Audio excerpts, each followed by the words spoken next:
अस्सलाम वालेकुम and good evening. You're watching News I. मैं हूं मेहर अब्बासी और हम आज वज़ीर आज़म पाकिस्तान शाहिद खाकान अब्बासी साहब के साथ मौजूद हैं। अब्बासी साहब, बहुत बहुत शुक्रिया आपका for your time. So ironically 12 अक्टूबर आज, और उसके बाद आपने भी बहुत सोबतें काटी, तो एज एक जमहूरियत पसंद की हैसियत से specially on this day I would like to ask you कि क्या आपको लगता है आज भी डेमोक्रेसी, जमहूरियत जो है वो आमराना पंजों के नरगों में? देखिए, जमहूरियत मुल्क में ज़रूर है और इंशाल्लाह रहेगी। और एक प्रोसेस होता है, जमहूरियत कोई एक दिन की बात नहीं है, तो वक्त लगेगा। इदारे एक दूसरे को समझेंगे, जिसमें civilian relationship, military relationship, judiciary है, मीडिया है। आपकी सफ़ों में से साजिशों की बाज़गश बहुत आती है और बिलखसूस आपकी क़यादत की जानिब से भी। सो क्या आपको भी महसूस होता है? अगर आप मुझसे कहेंगे साजिश को डिफ़ाइन करें, वो हर काम जिससे मुल्क में जमहूरियत और तरक्की डिस्टेबलाइज हो, उसको आप साजिश के ज़ुमरे में डाल सकते हैं। नवाज शरीफ साहब को नाअहल करार देने से क्या डिस्टेबलाइज और मुल्क की जमहूरियत ख़तरे में आई थी? इसका फैसला आप कर लें। मैं तो आपकी डेफिनेशन के मुताबिक समझना चाह रही हूं। मैं वही कह रहा हूँ, इसका फैसला तो अवाम ही करेंगे और वक्त तारीख करेगी। आई थिंक कि बहुत स्मूथ ट्रांजिशन हुई। नहीं, आप आए, आपने हल्फ लिया। जिस तरह वो ट्रांजिशन हुई, इसको ना अवाम ने कबूल किया, इम्प्लीमेंट हो गई, और ये जमहूरियत की आपने कबूल किया है प्राइम मिनिस्टर ये साहब? जमहूरियत की फतह है। आपने दिल से कबूल किया है? कभी कभार वी फील कि आपने भी नहीं कबूल किया फैसले को। इस ट्रांजिशन मैं अवाम की नुमाइंदगी, ट्रांजिशन हो चुकी है। जी जी। देखिए, मैंने यही कहा कि ये जमहूरियत की फतह थी, एक बिल्कुल स्मूथ ट्रांजिशन हुई। हालांकि बड़ी प्रेडिक्शंस थी कि कोई एमएनए भाग जाएंगे, कोई दबा लेगा, कोई वोट नहीं डालेंगे, वो सौदाबाजी होगी, तो वो चीज़ें जो हॉर्स ट्रेडिंग है, माजी की बात रह गई है। तो ये अल्हम्दुलिल्लाह ये एक फतह है। उसके अलावा 28 जुलाई को जो फैसला आया, इसको मैं समझता हूँ तारीख में छोड़ दें, वही उसको बेहतर जज करेगी। हो सकता है हमारे आज इमोशंस हों तो हम एक इमोशनल बात कर दें, लेकिन इन चीज़ों को जो सुप्रीम कोर्ट के फैसले होते हैं, जो हतमी होते हैं, जिनको रिवर्स करने की पॉसिबिलिटी नहीं होती, वो सिर्फ तारीख ही जज कर सकती है। I am a literature student, so मैं मेटाफोरिकली, हमें आदत हुई हुई है, जो पढ़ाई भी रही है, you know how Macbeth also wrote कि भाई वो the clothes don't fit well. Do you feel the clothes and the robe fits you well? You're okay, you're comfortable? Because आप बार-बार मुखातिब होते हैं। 2+2=4 अगर पूछ ले तो आपको शायद नहीं समझ आएगी शेक्सपियरियन लिटरेचर। वो बात, clothes fit very well. Okay, clothes fit very well. But there's somebody else's clothes. You still think there's somebody else's clothes? देखिए, बिल्कुल पाकिस्तान के अवाम ने नवाज शरीफ साहब को मुंतखब किया था 5 साल के लिए। एक चेंज आया, मैंने पहले कहा कि हमने उसको कबूल किया, पार्टी ने मुझे नॉमिनेट किया, मैं यहाँ बैठा हूँ और पार्टी की पॉलिसीज जो हैं उनको कंटिन्यू कर रहा हूँ। ये मेरा काम है।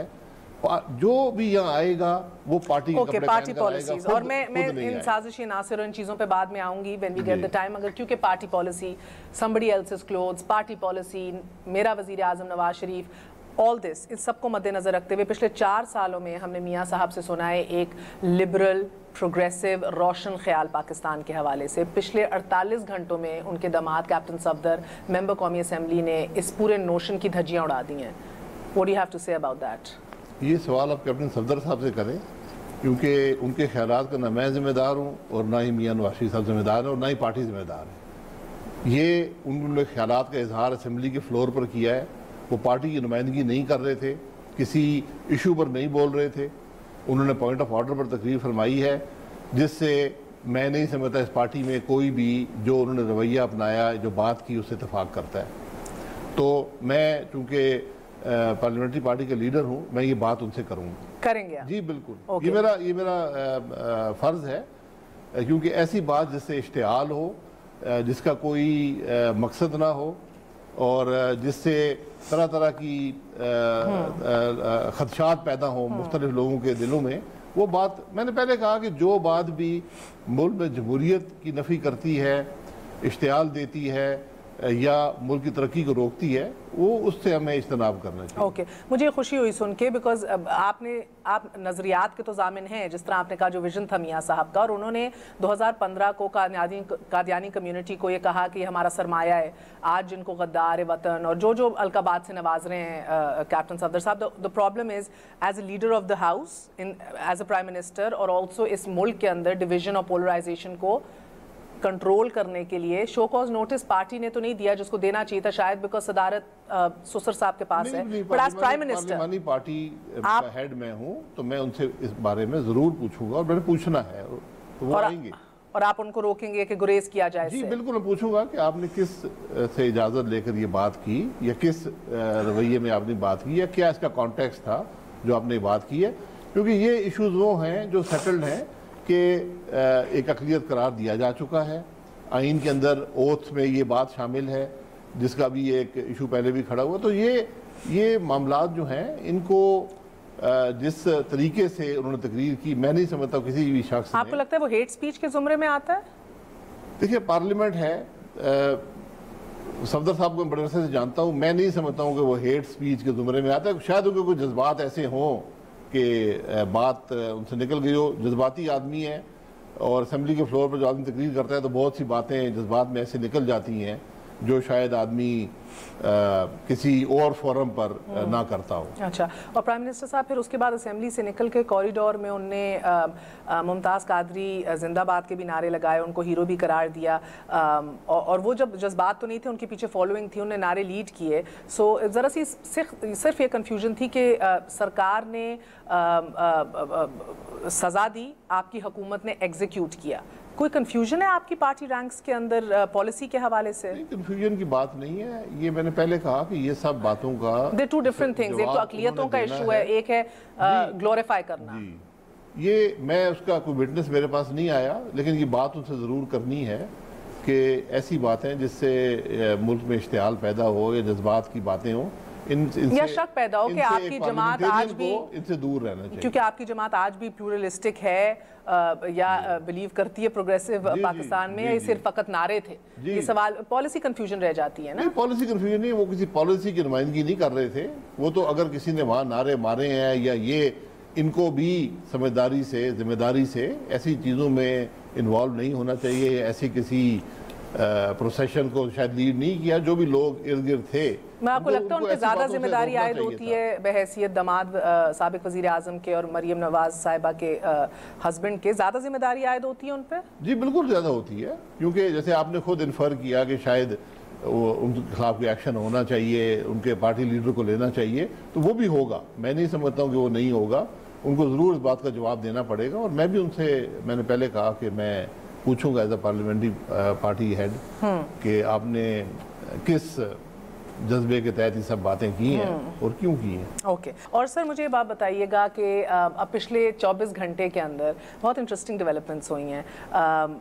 सिविल मिलिट्री के एक स्पेशल तनाजुर में और एक स्पेशल माहौल जो हम देख रहे हैं, जो मुल्क में एक राइज है, एक ऐसी सिचुएशन के अंदर चीफ ऑफ आर्मी स्टाफ का ये मानना है कि इकोनॉमिक इंडिकेटर्स जो हैं वो हे वायर जा रहे हैं मुल्क के अंदर, बल्कि quote and quote mixed indicators हैं इकोनॉमी के, उनको तशवीश है इस हवाले से।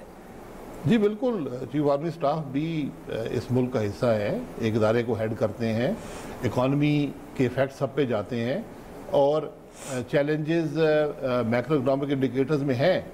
हालांकि इस बात में कोई शुबा नहीं कि सारे पॉजिटिव हैं। 2013 से आप कंपेयर करें तो बेपनाह पॉजिटिविटी है, बहुत ग्रोथ है, और आज पाकिस्तान बहुत अरसे बाद हाई ग्रोथ और लो इन्फ्लेशन सिनारियो में है, जो कि बड़ा आइडियल सिनारियो होता है। जो हमारे चैलेंजेस हैं वो भी बड़े ऑब्वियस हैं कि करंट अकाउंट डेफिसिट में ग्रोथ आई है, हमने उसको संभालने के लिए कुछ स्टेप्स लिए हैं, मज़ीद स्टेप भी लेंगे, और मुझे पूरा यकीन है कि हम उसको कंट्रोल कर लेंगे। एक्सपोर्ट्स, दो ही तरीके होते हैं करंट अकाउंट डेफिसिट को कंट्रोल करने के, एक्सपोर्ट्स को बढ़ाया जाए या इंपोर्ट्स को कम किया जाए, दोनों पे काम हो रहा है। कुछ स्टेप्स कैबिनेट ने अप्रूव किए हैं, मज़ीद भी कर लेंगे, और एक्सपोर्ट्स को इंसेंटिवाइज़ किया गया है। मेरा ख्याल है उससे डेफिनेटली वो ग्रोथ आएगी एक्सपोर्ट्स में, और हम मुस्तकिल तौर पर बिज़नेस कम्युनिटी से इंटरेक्ट कर रहे हैं। आज भी मीटिंग्स हैं, कल भी थी, और तकरीबन रोज़ होती हैं कि किस तरह जो एक्सपोर्ट्स हैं उनको बढ़ाया जाए और मुल्क की जो सनत है उसको फ़रोग दिया जाए। सर चीफ का ये मानना है कि एक वक्फा ले लेते हैं जी, मुझे इशारा आ रहा है, उसके बाद चीफ का जो मानना है और आपका जो ख्याल है, ये दोनों बड़ी ज़रूरी चीज़ें हैं, इसके ऊपर गुफ्तगू शनीद करते हैं। स्टे विद अस, न्यूज़ आए।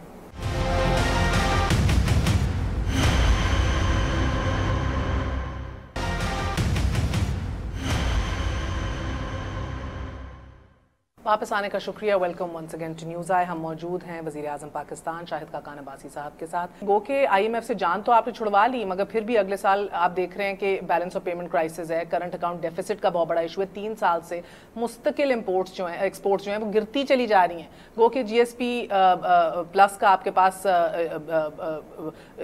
है भी, और वो भी आपके पास सहूलत आ गई, but it didn't make a difference. फिर महंगे कर्जे, उसके ऊपर से एक तेज़ी से डी इंडस्ट्रियलाइज हो रहा है पाकिस्तान, तेज़ी से। एप्टमा का पिछले आई थिंक लास्ट जो फिगर्स मैंने चेक किए थे, 35% यूनिट जो हैं पूरे पाकिस्तान के अंदर बंद हो चुके हैं।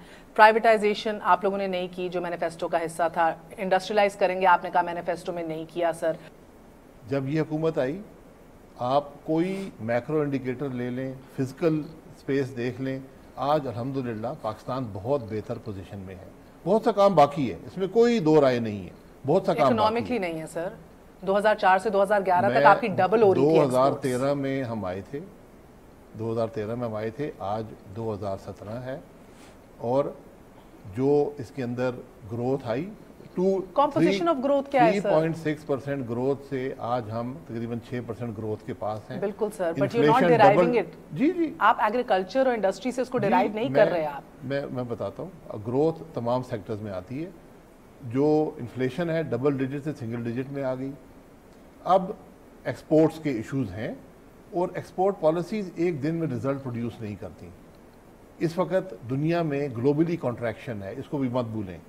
इसकी वजह से हमारी जो एक्सपोर्ट्स कंपैरेटिव नहीं थी, जो रिलाई कर देती थी किसी प्रेफरेंशियल ट्रीटमेंट में, वो डिस्ट्रेस में है। क्वेश्चन ओके, शायद माहौल ख़राब है, बट टेल मी समथिंग, तो फिर आप डीवैल्यू क्यों नहीं करते सर? आप लोग फिर भी आप देखें कि इंपोर्ट्स आपके बढ़ते जा रहे हैं, एक्सपोर्ट्स आपकी बांग्लादेश से आती हैं, टेक्सटाइल आपकी कंबोडिया, सूडान, इन सब, वियतनाम से सबसे पीछे हैं। So it's like alarm bells for Pakistan. I understand आप जो कहना चाह रहे हैं, बट क्या 4 साल लगते हैं इस चीज़ को इम्प्लीमेंट कराने में कि गिरती चली जा रही है आपकी एक्सपोर्ट्स? देखिए, एक्सपोर्ट्स को हमने जो इंसेंटिव दिए हैं उसके रिजल्ट्स आए हैं। पिछले 4 महीने में एक्सपोर्ट्स जो है ईयर ऑन ईयर ग्रोथ उनमें आई है, और इंशाल्लाह मजीद आएगी। तो ये कोई मिरेकल नहीं होता, आपको स्टेप्स लेने पड़ते हैं जो एक्सपोर्ट्स को इंसेंटिवाइज करते हैं। अब आपने जिक्र किया कि जो प्राइवेटाइजेशन नहीं हुई, 2 बड़ी चीज़ें हैं, एक PIA है और एक स्टील मिल है, और कोई ऐसी बड़ी चीज़ प्राइवेटाइजेशन में नहीं है। रेलवे थी जो लॉस में जाती थी, उसको अल्हम्दुलिल्लाह साद रफीक साहब ने काम किया है, और कम से कम उसको डेफिसिट से निकाल दिया, यानी आज आपके ऊपर बोझ नहीं है। हालांकि रेलवे में बेपनाह इन्वेस्टमेंट चाहिए, उसको एक इंटरनेशनल रेलवे के मॉडल पे बनाने की, जिसकी पाकिस्तान को ज़रूरत है। Steel mill, court cases, court के पास गया मामला, कोर्ट ने स्टे दे दिया, उसके बाद से आज तक तकरीबन 200 अरब रुपए का नुकसान हो चुका है, क्योंकि एक वाइबल मिल नहीं है। हमने बहुत से लोगों ने यहाँ कहा दी स्टील मिल, हमने सिंध गवर्नमेंट को लिखा आप इसको 1 रुपए में ले लें, हम आपको तमाम जो डेट है, नुकसान फेडरल गवर्नमेंट का, आप 1 रुपए में ले लें, ज़मीन भी ले लें। ये बात, क्योंकि और इसके अलावा हल जो है, हल सबसे चीपेस्ट हल इस वक्त यही है कि आप उनके मुलाजमीन को हर महीने तनख्वाह दिए जाएं।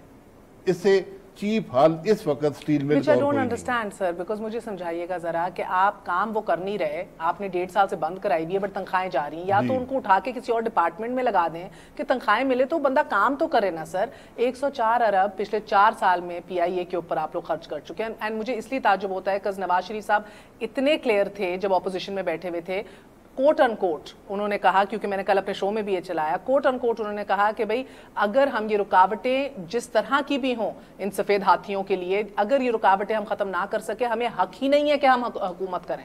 तो आज अब आप मुझे पीपल्स पार्टी के रोने सुनाएं या PIA के दुखड़े सुनाएं या कोई इशू बताएं, the fact is this was your commitment to the nation, और आज भी 400 अरब का नुकसान हो रहा है। जी, कमिटमेंट मैंने बताया ना, स्टील मिल जो है उसमें इस वक्त चीपेस्ट सोल्यूशन इम्प्लीमेंट किया जा रहा है कि उनको तनख्वाह दे दें, ताकि उनको कम से कम जो एम्प्लॉयज़ हैं वो हर्ट ना हो, गवर्नमेंट के एम्प्लॉयज़ हैं। अब आप ये कहते हैं किसी और जगह उनको भेज दें, किसी और महकमे में भेज दें, वो स्टील मिल चलाने वाले लोग हैं, स्टील मिल चल नहीं रही, हुकूमत के पास कोई ऐसा इदारा नहीं है।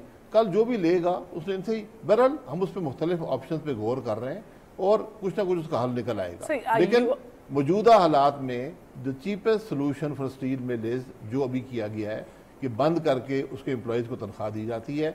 अब उनको हम स्कूल पढ़ाने को भेज देते हैं, उनसे कहते हैं कि आप मेहरबानी फरमाएं। वो इसके PIA का इशू जो है इस पे 40 अरब जब भी कोशिश की गई, जब भी कोशिश की गई, इसके हमेशा एक पॉलिटिकल पहलू बनाया गया। पीपल्स पार्टी, MQM, देखिए पीपल्स पार्टी तो कमजोर थी, मखलूत हुकूमत थी, आप तो सिंपल मेजॉरिटी के साथ हैं। सर आपसे गुजारिश करूंगा, इस हुकूमत ने एक स्टेप लिया था और आप उस वक्त की अपने प्रोग्राम जो है सारे निकाल के देख लेते, वो निकाल कर देख लें, आप हकीकत में। बट सियासी मसलहतें आड़े आ गई आपके सख्त मुआशी फैसले करने में, जो आज चीफ ऑफ आर्मी स्टाफ कह रहे हैं, सख्त मुआशी फैसले चाहिए। मुल्क में इंतशार नहीं पैदा करना चाहते, सूबों के अंदर जो 18वीं तरमीम के बाद हालात हैं। मैं आज भी कहता हूँ किसी सूबे को PIA की अगर इन्वेस्टमेंट चाहिए, वो चलाना चाहते हैं, वो हम उनको कल जिम्मेवारी देने को तैयार हैं। सर आपने तो, क्योंकि आज हर हुकूमत की जमात की हुकूमत, हर जमात की हुकूमत मौजूद है, जो भी करना चाहता है। ये एक एस्टेब्लिश प्रिंसिपल है दुनिया में, स्टेट कंट्रोल में इदारे नहीं चलते। सबसे डायनामिक बिजनेस एयरलाइन का होता है। बड़े बड़े मुल्कों ने, जी मैं इस काम को जानता हूं और मैं पहले दिन से यही बात कह रहा हूं कि PIA का वाहिद हल जो है प्राइवेटाइजेशन में है और कोई नहीं है। लेकिन ना कोर्ट्स मानने को तैयार है, ना एम्प्लॉइज, ना पॉलिटिकल पार्टीज। जब ये कंसेंसस नहीं होगा तो फिर इंतशार है। सर PIA को प्राइवेट लिमिटेड कंपनी तक तो आपने बना दिया, वो रात गए, वो एक स्टेप है। अब उसके बाद उसकी मैनेजमेंट जो है वो आपको प्राइवेट हाथों में देनी पड़ेगी, फिर ये इदारा चलेगा, वरना नहीं चलेगा। क्या आप इतनी सलाहियत और सलाहियत ही कह सकती हूँ, सलाहियत रखते हैं काम करने के लिए 2018 से पहले, टू पुश फॉरवर्ड और टू बुलडोज दिस? जी बिल्कुल नहीं, मैं बुलडोज की बात नहीं करूंगा। मैं एक सख्त फैसला है ना? नहीं, सख्त नहीं, इसमें पॉलिटिकल कंसेंसस क्रिएट करने की जरूरत है। वो तो नहीं आएगा सर, वो तो नहीं आएगा तो फिर हम फैसला कर लेंगे जो भी करना। सर आपने पॉलिटिकल कंसेंसस, देखिए जरूरी है ना, जो मामला भी इतने, देखिए 15 साल यहाँ मार्शाल्लाह गवर्नमेंट रही, क्या वो PIA प्राइवेटाइज कर सके? नहीं हुआ। ठीक है, तो कुछ मामलात ऐसे हैं जिसमें हुकूमत, तो फिर आप लोग नाकामी का एतराफ भी नहीं करते? नहीं, मैं नाकामी का बिल्कुल, मैं तो सबसे पहले PIA में नाकामी का एतराफ तो मैं करता हूँ कि हमारी हुकूमत, इससे पहले 5 साल पीपल्स पार्टी की हुकूमत, उससे पहले 10 साल मार्शाल्लाह जो है, हम भी PIA के मामलात को हल करने में नाकाम रहे हैं। आप सुनना चाहती हैं, मैंने बयान कर दिया है। इसका वाहिद हल प्राइवेटाइजेशन में है और मुझे नाकामी का एतराफ़ करने की ज़रूरत नहीं है। रिजल्ट्स खुद बताते हैं कि जो इदारा आपको 30-35 अरब रुपया सालाना नुकसान पहुंचा रहा है, उसका हल नहीं निकला। क्यों नहीं निकला, वो वजूहात मैंने बयान कर दी हैं। आज पार्लियामेंट में डिबेट्स हुई हैं, डिबेट करके आप ये फैसला कर लें कि आपने इसका क्या करना है। हल सिर्फ प्राइवेटाइजेशन में है, मैनेजमेंट किसी के हवाले करनी पड़ेगी। सिंध सूबा लेना चाहता है वो भी ले लें, अगर वो इसकी मैनेजमेंट चाहते हैं, या KP का सूबा चाहता है वो भी ले लें, वो इसको मैनेज कर लें। लेकिन मैं नहीं समझता कोई भी मैनेज कर सकता है। प्राइवेट हाथों में जाएगी, एक प्रॉफिटेबल वेंचर बन जाएगा। आप इसके लिए इनिशिएटिव लेंगे? अब मैं इनिशिएटिव लूंगा जी। ओके, मेरे पास PIA की मैनेजमेंट आई थी, मैंने ये सब बातें जो भी कर रहा हूँ उनसे भी की हैं। उन्होंने कहा जी हम आपको प्लान लेकर आएंगे, अगर उस प्लान से मुझे इतफाक हुआ तो उनको हम आगे इजाज़त देंगे, ना हुआ तो मैनेजमेंट उसकी प्राइवेटाइज करके कम से कम अपने लॉसेस को आप ख़त्म कर सकते हैं। बिल्कुल। सर ये बताइएगा, okay, so in the mean time अगर ये इशू है कि हमारी तजारती सिमत है, सनती सिमत नहीं है, हम डी इंडस्ट्रियलाइज हो रहे हैं, एक्सपोर्ट्स का इशू, करंट अकाउंट डेफिसिट, मैं तो बल्कि बहुत मॉडेस्ट फिगर्स के ऊपर बात करूंगी कि 15 अरब का एक फाइनेंशियल गैप जो है वो प्रोजेक्ट किया जा रहा है। I am not even gonna quote World Bank, okay, let's not quote it because वो आप लोगों को अच्छा नहीं लगता, आपने बड़ा सख्त रिस्पॉन्स भी आपकी गवर्नमेंट ने दिया, मगर 15 अरब भी sir, so next year is a crisis का साल, ये 15 अरब कहाँ से आएंगे? I fail to understand, economist fail to understand, because इसके लिए सर नहीं जोड़ा जा रहा, और जिसने जोड़ना है सर वो उधर डार साहब बैठे हैं, वो मुझे समझ नहीं आ रही कि क्या मजबूरी है। Why is he still the finance minister? कोई मजबूरी नहीं है। मैं आज भी समझता हूँ कि डार साहब जो हैं वो पाकिस्तान के लिए इस वक्त बेहतरीन फॉरेन फाइनेंस मिनिस्टर हैं, इसमें मुझे कोई दो राय नहीं है। उन्होंने जो 4 साल काम किया है, इश्यूज़ को समझते हैं, इश्यूज़ को हल करना। मैं उनकी हर पॉलिसी से इतफाक़ नहीं करता, ना ही कोई और कर सकता है, ना ही वर्ल्ड बैंक करेगा, ना आप करेंगी, ना मैं करूँगा, लेकिन जो उन्होंने डिलीवर किया है वो आपके सामने है। फिजिकल स्पेस आपको क्रिएट करके दी, ग्रोथ आपको लेकर दी, इन्फ्लेशन को कंट्रोल किया, ये फाइनेंस मिनिस्टर का काम होता है। मैंने पहले कहा चैलेंजेस हैं, डी इंडस्ट्रियलाइजेशन की जो बात हो रही है, जो इंडस्ट्री कंपैरेटिव नहीं होगी आप उसको प्रॉप अप करना पड़ेगा सब्सिडीज के जरिए। आप उनकी पॉलिसी से इत्तेफाक करते हैं जिधर अभी हम खड़े हुए हैं, ये सारे जो इश्यूज है, you do believe he did a great job? मैं समझता हूँ कि पिछले जितने भी फाइनेंस मिनिस्टर आपके आए हैं उनसे उन्होंने बेहतर काम। और आपके करंट लॉट में कोई इतना अच्छा नहीं है, मिफ्ता साहब भी नहीं है, दीगर लोग ऐसा कोई है ही नहीं। असेंबली के अंदर बेहतरीन आदमी जो है वो इसाक डार साहब ही है। तो एडवाइजर तो है आपके पास मिफ्ता इस्माइल साहब। एडवाइजर मिनिस्ट्री चलाना जरा मुश्किल होता है, ये तजर्बे हुए हैं फाइनेंस मिनिस्ट्री में स्पेशली। जब तक आपके पास पॉलिटिकल अथॉरिटी ना हो तो मैनेज करना बड़ा मुश्किल होता है। You're right.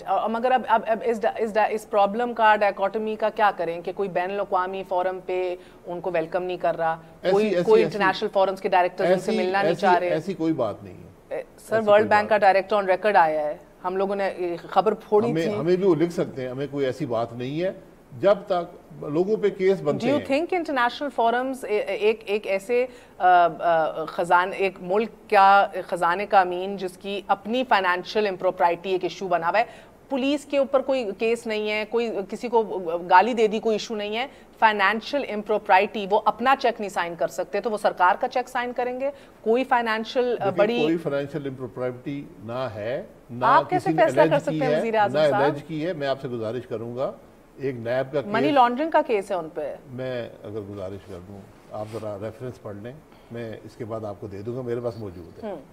हमें किसी इदारे ने नहीं कहा कि हम फाइनेंस मिनिस्टर से डील नहीं करेंगे। Assets beyond means? जी, एसेट्स बियॉन्ड मींस एसेट्स, उसमें लिखा हुआ है कि आपके एसेट्स में इजाफा हुआ 19% या 19 टाइम्स एक छोटे अरसे में। और वो अरसा कौन सा था? जिसमें वो हुकूमत के ओहदेदार नहीं थे, मुल्क से बाहर काम कर रहे थे, और करोड़ों पाकिस्तानी मुल्क से बाहर काम कर रहे हैं, अपने एसेट्स में इंक्रीज करते हैं, वो एसेट्स डिक्लेयर्ड हैं। तो अब अगर नैब इन्वेस्टिगेट करना चाहती है तो कर ले, ये एक जाती फैसला होता है कि आप रिजाइन करके मुकाबला करें या ऑफिस में रह के मुकाबला करें। मगर आपको इशू नहीं है अपनी काबीना में कैसा?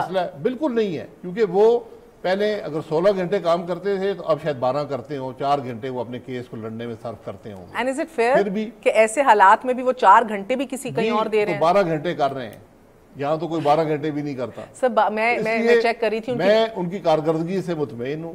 अगर मुतमईन ना हुआ तो उनसे खुद ही दरख्वास्त कर दूंगा कि आप ये छोड़कर अपना केस लड़ें। आपने वैसे उनको कोई खबर आई थी कल कि आपने उनको मशवरा दिया है कि वो रिजाइन कर दें, गलत है ये खबर? या बिल्कुल गलत है। अच्छा, एक अखबार में मुझे आज भी कुछ लोगों ने कहा जी आप तरदीद कर दें। मैं अगर मैं तरदीदें जारी करना शुरू करूं तो फिर मेरी जिंदगी तरदीदों में गुजर जाएगी। मैं तो बल्कि मैं हर अखबारी खबर की तरदीद करता हूं। मैं तो एक्चुअली आपके तवज्जुह से मैं तो एक्चुअली पूछना चाही थी on a lighter note before we take a break कि 2 महीने हुए गालिबन पीएम ऑफिस के अंदर, मीडिया सेल के बगैर काम सही चल रहा है?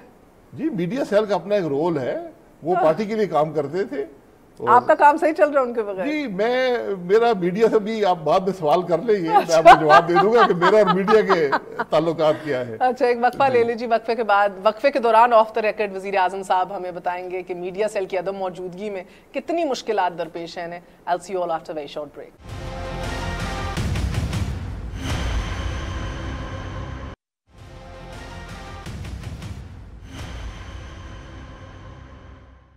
वापस आने का शुक्रिया। Welcome once again to News I. So वज़ीर आज़म साहब, अब आपसे बात हो रही थी वक्फे से पहले ऑन अ लाइटर नोट कि मीडिया सेल की जरूरत तो नहीं महसूस की? कल पेमरा की ब्रीफिंग थी, उन्होंने बताया कि उन्होंने 77 मिलियन रुपए के फाइन किए हैं मीडिया को, 77 मिलियन, और इस वक्त 975 केस जो हैं वो कोर्ट्स में पेंडिंग है।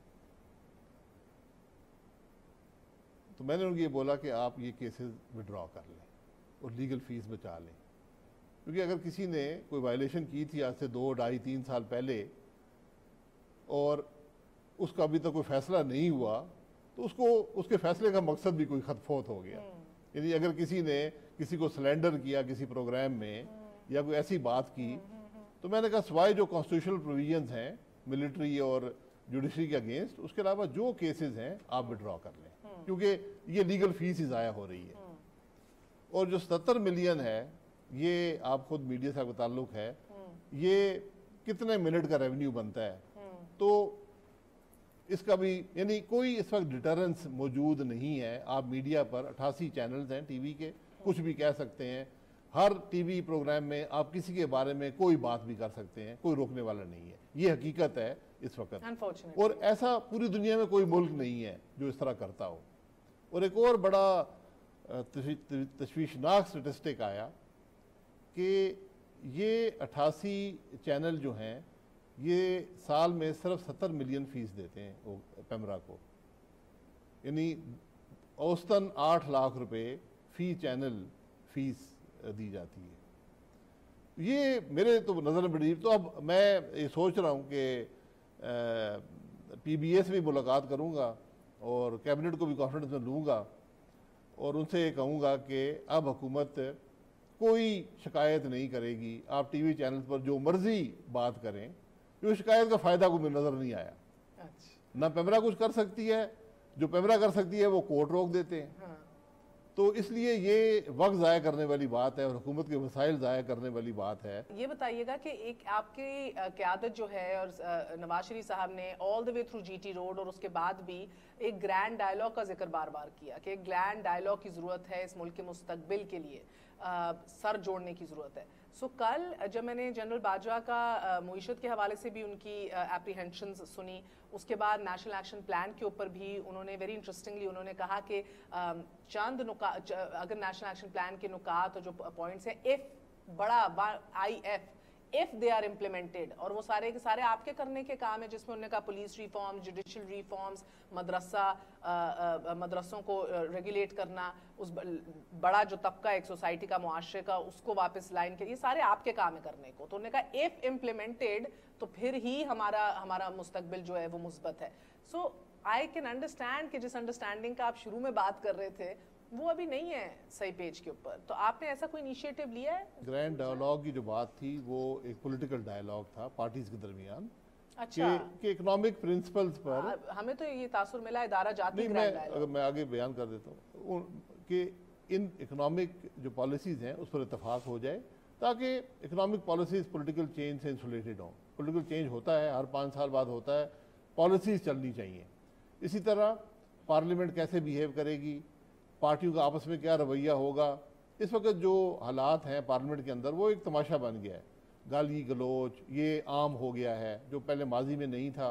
तो अब ये पॉलिटिकल लीडरशिप का काम है कि इन मामलात को पर बैठकर संजीदगी से सोचें, ताकि सियासत में शुरफा आ सकें, लोग सियासतदानों को शरीफ समझें, ज़िम्मेदार समझें, अपने सही नुमाइंदे समझें, क्योंकि जो अभी कोई चीज़ ढकी छुपी नहीं है। हमने लाइव कर दिया है असेंबली और सेनेट की प्रोसीडिंग्स को, शायद आपने इसका नोटिस नहीं लिया होगा, शायद आपको पता ना हो, ये पहली हुकूमत है जिसने लाइव कर दी है। चलें सर, अब तो लोग खुद देख सकते हैं कि वहाँ क्या बातें हो रही हैं। 4 साल तो आपने तड़पाया है, शेख रशीद के माइक भी ऑफ किए हैं, PTV के ऊपर से तुम्हारा ब्लैकआउट किया हर ऑपोजिशन को, आप ही भले अच्छे आए दे रहा है दुरुस्त। अब आपने बात की कि मुल्क के अंदर NAP है, दीगर चीज़ें हैं, इनके लिए फोरम्स मौजूद हैं। पार्लियामेंट का फोरम है, NSC का फोरम है, जहाँ तमाम इदारे बैठते हैं। कोई मुल्क के इदारा भी आइसोलेशन में ऑपरेट नहीं कर सकता, ये मुमकिन नहीं है। इदारे हमेशा मिलकर एक इंटीग्रेटेड एफर्ट होती है, मिलकर मरबूत तरीके से एफर्ट होती है, जिससे मुल्क के मामलात हल होते हैं। तो हमारी भी यही कोशिश है कि NSC के अंदर तमाम इशू लाए जाएँ, और लाए गए हैं, डिस्कस हुए हैं। आपने देखा कि US की तरफ से एक स्ट्रेटजी स्टेटमेंट आया था, उसका बड़ा इफेक्टिव जवाब पाकिस्तान की तरफ से आया। आपने बिल्कुल ही मुख्तलिफ तशरीह की है ग्रैंड डायलॉग की, जो हमने समझा था, बट चले मे बी हमने गलत समझा। नहीं, मैं ये कह रहा हूँ कि ये सब चीज़ें भी उसका हिस्सा हैं। ये सब चीज़ें भी उसी डायलॉग का हिस्सा होती हैं कि मुल्क के अंदर जो तमाम एडमिनिस्ट्रेटिव इदारे हैं या कॉन्स्टिट्यूशनल इदारे हैं वो मिलकर मुल्क की बेहतरी के लिए काम करें, जिसमें जुडिशरी भी शामिल है।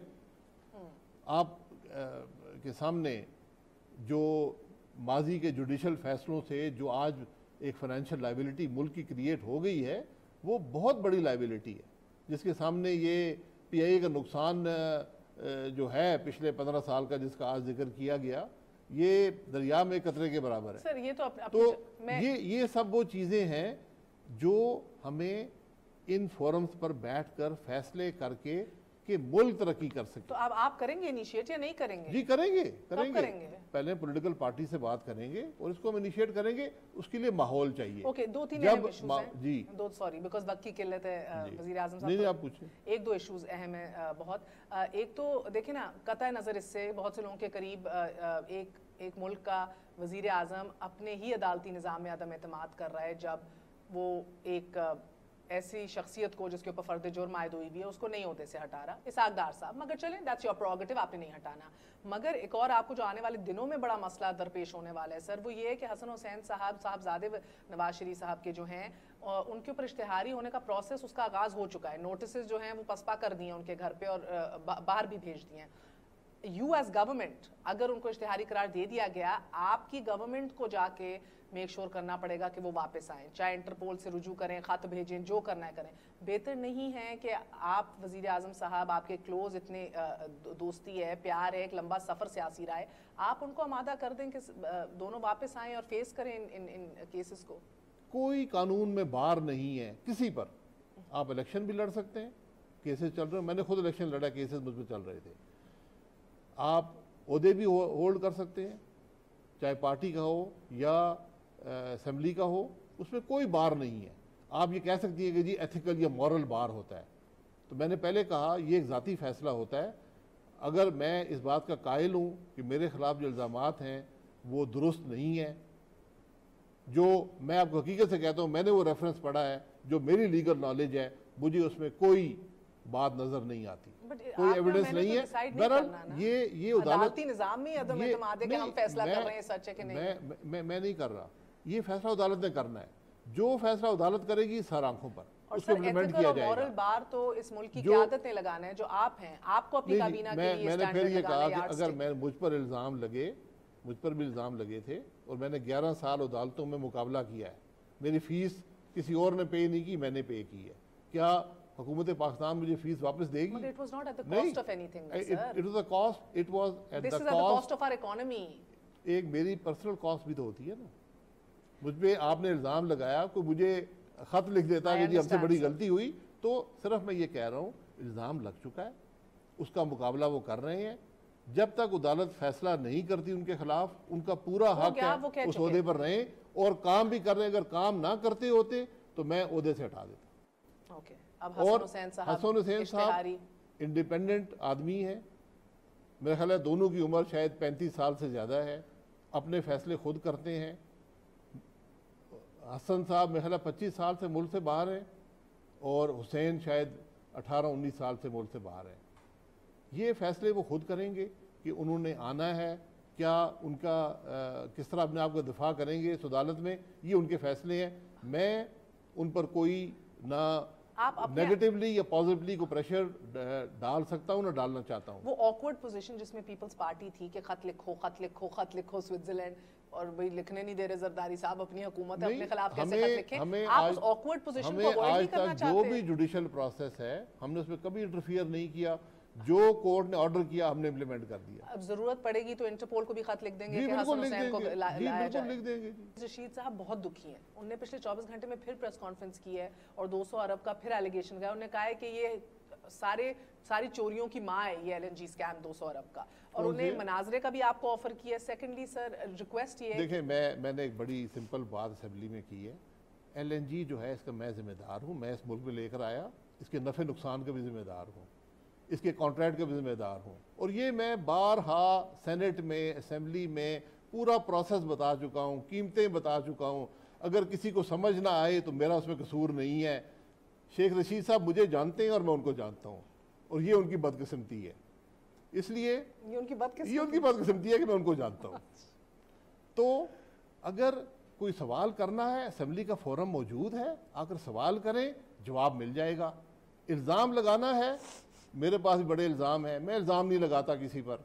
मैं सिर्फ एक बात करता हूँ, मुझ पे वो शख्स इल्ज़ाम लगाए जिसके अपने हाथ साफ हों। वो शख्स इल्ज़ाम लगाए जो ये कह सके कि जब मैं सियासत में आया था मेरे असासे ज़्यादा थे और आज कम है, मैं इस बात का दावेदार हूँ। तो मुझ पे जो भी इल्ज़ाम लगाए मैं जवाब देने को तैयार हूँ। ये बेहतर नहीं होगा कि और वो बोतान तराशी की सजा भी कबूल करे। बेहतर नहीं होगा कि कॉन्ट्रैक्ट असेंबली में रख दिया जाए कि वंस एंड फॉर ऑल सब पढ़ लें एलएनजी का पूरा कॉन्ट्रैक्ट। मैंने पहले वो बताया, कहते हैं हमने स्पीकर को फीस भी जमा करा दी है, आपने कहा था स्पीकर से ले लो। मैंने पहले बताया हुआ है कि ये गवर्नमेंट टू गवर्नमेंट कॉन्ट्रैक्ट है, इसमें कॉन्फिडेंशियलिटी क्लॉज है, हम उसको एडवर्टाइज नहीं कर सकते। ये हर गवर्नमेंट टू गवर्नमेंट कॉन्ट्रैक्ट में होता है, कमर्शियली कॉन्फिडेंशियल इंफॉर्मेशन होती है। लेकिन हमने वो तमाम इंफॉर्मेशन जो है स्टैंडिंग कमेटीज को भी दी है, सेनेट के फ्लोर पर भी दी है और असेंबली के फ्लोर पर भी दी है। और मैंने पीएसओ को हिदायत की है, आज से नहीं पहले की थी, कि जिनसे उनका कॉन्ट्रैक्ट है उनसे ये पूछ लें कि क्या हम इस कॉन्ट्रैक्ट को इस शेप में, क्योंकि कॉन्ट्रैक्ट के अंदर कॉन्फिडेंशियलिटी क्लॉज मौजूद है, हर कॉन्ट्रैक्ट में होता है, क्या हम इसको इस शेप में हम वेबसाइट पर लगा दें। हमें कोई उसमें आर नहीं है, लेकिन इसमें उनकी कंसेंट चाहिए। लेकिन मैं फिर वजाहत कर दूं कि कॉन्ट्रैक्ट की, मैं फिर परसू कर लूंगा, शायद हमने परसू नहीं किया।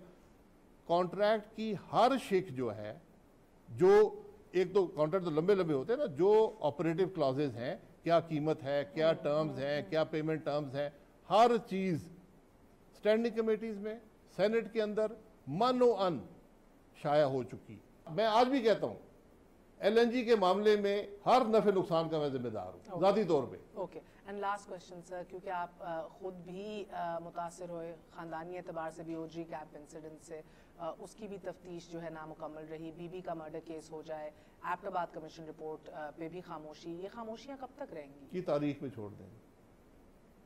ओके, आप मैं इन बातों को तारीख में छोड़ता हूँ, मैं ज़ाती तौर पर इनको कुरेदने का कायल नहीं हूँ। मेरी ज़ाती तजर्बा ये है कि जो रिपोर्ट्स कम अज़ कम मैंने देखी हैं उनके अंदर एक बायस मौजूद होता है, एक इन्फ्लुएंस मौजूद होता है, बड़ा वाज़ेह नज़र आता है। तो शायद इन रिपोर्टों को पब्लिक करने से एक ऐसी डिबेट शुरू हो जो हक़ाइक़ पर मबनी ना हो। बहुत बहुत शुक्रिया। शाहिद खखान अब्बासी साहब, वज़ीर आज़म पाकिस्तान, हमारे साथ मौजूद थे। That's it for tonight. Good night, अल्लाह हाफ़िज़।